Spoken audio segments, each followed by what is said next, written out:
Right, what we're doing today is we are going to be replacing my existing switchgear that was there with some nice CNC stuff and mounting it onto this, so that comes off, which means this will be a lot cleaner. As you can see, I've already taken it off and disconnected it from here and here. That's so I could find out the right socket connection, so I know which one's the starter and which one is kill switch. I'm replacing it with this very simple kill switch. It's actually just a start switch, so I'm just going to start there. This is going to bolt onto here, so I'll lose the mirror. I've got some bar end mirrors coming, then I can adjust this into place and it'll look nice and neat. So that should just connect up. What I've done previously is I've just found the right connector, push pulled all the pins in, wired it up so the kill switch is always on, and then it just starts on the switch. So first job, take this off and connect this new one up.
So I think I've got that angle just right there now. It pulls in, it's all nice and secure. What we have to do now is wire that through so it comes back through into the headstock there. So let's make that nice and neat. What I'm going to do is route this wire underneath so it comes together with the rest around the front here. See, clips in. Then into here, like so. This should just be a simple push connection, because I have tested this wiring as the right socket, and then this can sit nice and neatly in here out of sight with the rest. So this is the new wire, and all we're going to do is just neaten it up so it bundles up together.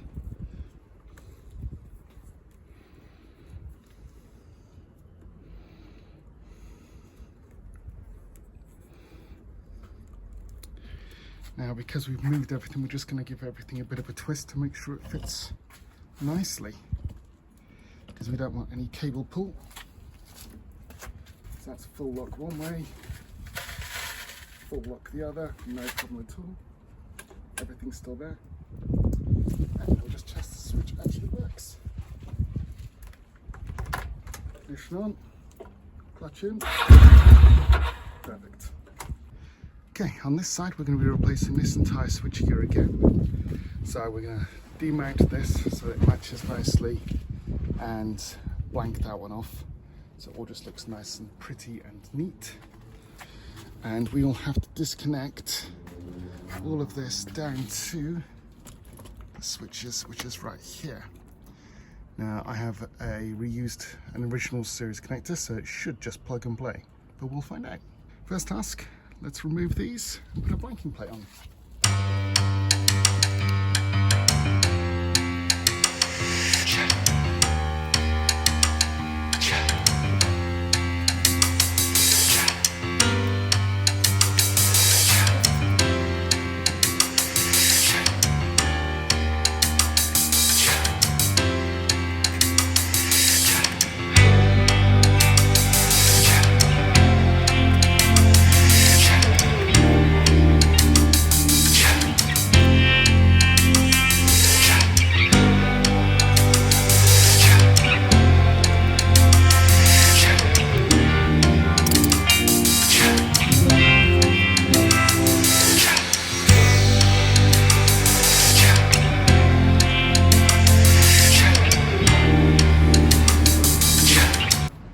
Place with the clutch.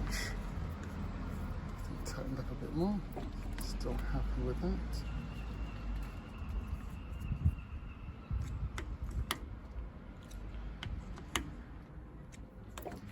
And we're happy with that. That's all in a good place. Right, so next task is we remove this, disconnect that, and we put the new one in. Okay, let's try and get this one out. This one is incredibly tightly positioned, so there is very little, if any, slack from here. Just feeding it back to see where it kind of gains some slack, and the answer is really nowhere. Oh, that came off. We're going to leave that rerouted so I can plug in what I have at the moment. Make sure we follow that same routing line, because we want to route everything much the same way as we did before. So came through there. So it's that way through. Now I'm not connecting this up, so I've got as much slack as possible, because I'm not sure these connectors are going to connect up as nicely as the other side did. But we shall see.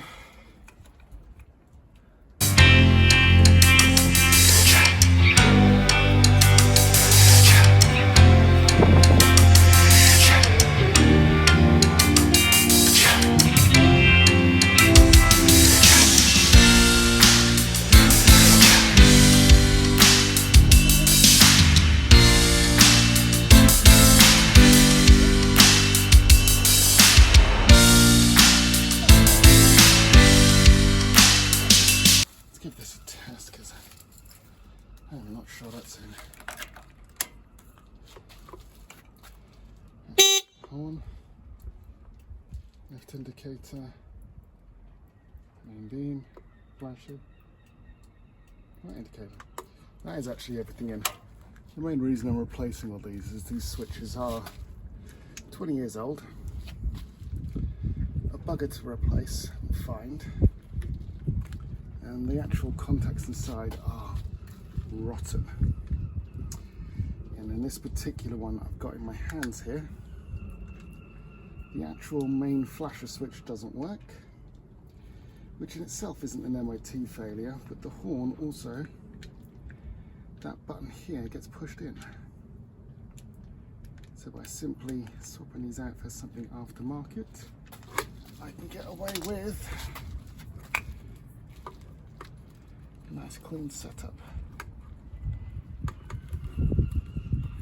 And because I've reused the existing harness, if there's ever any problem, I can just simply unplug and plug back in.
Lights,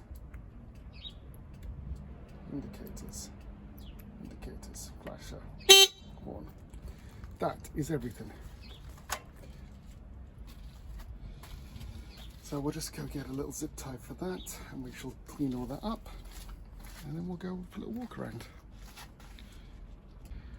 Right, little zip tie around the end here just to kind of neaten this up. If I can get the zip tie in, of course. Because apparently I am all butter fingers today.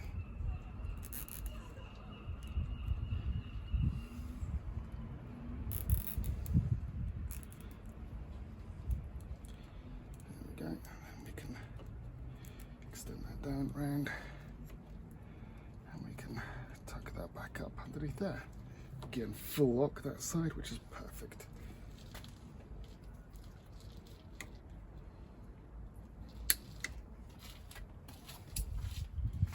Right, zip tie done.